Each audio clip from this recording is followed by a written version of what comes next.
Okay, sure. Of course, thank you very much for you to visit Hong Kong, and it's very nice to meet you here and to listen to your sharing. Very valuable. Well, first of all, we know that you visit Hong Kong this time for a summit of the mega church leaders in Asia, right? Right. Yeah. So, can you introduce the summit and its targets? This meeting is the first meeting among the Asian leaders. The main theme is Asia for Christ by Asians. Until now, in that to the Western churches, but it is time to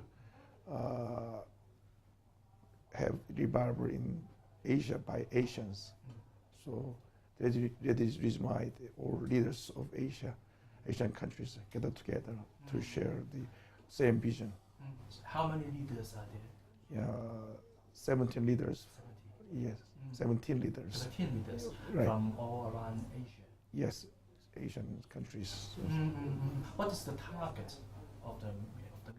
Okay, so we want to have a strong network to serve Asian countries. The main purpose is we must fulfill the Great Commission for Asian countries by Asian leaders. Okay. Any agreement reached in this meeting? Do you have any agreement? Yes, every year we are going to have the summit and by turns. So we are going to serve the hosting country. We are going to have the Pastors Conference and the Big Crusade. Then all leaders of the summit will be the guest speaker for that meeting. So if the Korea invite other countries, then in Korea we are going to have the big meeting. So next year, 2014 and 14, we have two big meetings. One in Korea, the other one in Indonesia. Wow. So in March, we are going to have the big conference in Korea. End of August, we are going to have a big conference in Indonesia. Any chance to have such meeting in Hong Kong? In the near future, yes.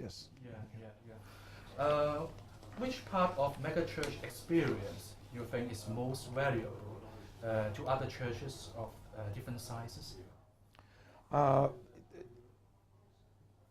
Size is not important. It's under the eye of in front of the God's side. Every church is very valuable. It's very important. But each church has own mission for the church. So megachurch has own mission. That means we must influence our megachurch power to convert society, to serve the society. Yes, because there are many underprivileged people in the society. So we have to serve the underprivileged people, and we must share our belongings, our possession to the poor.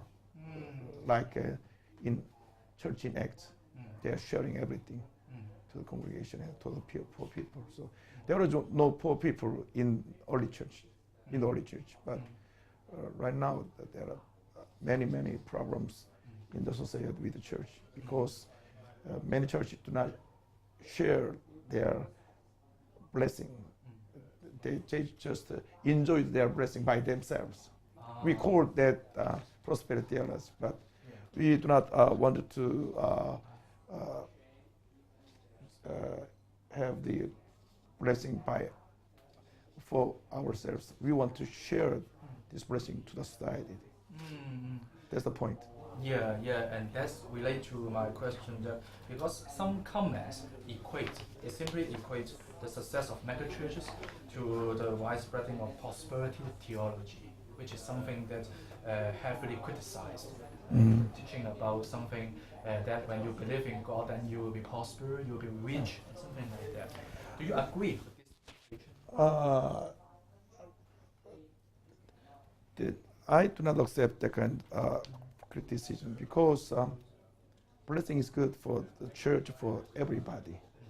But the purpose of the blessing, after receive the blessing, what are you going to do?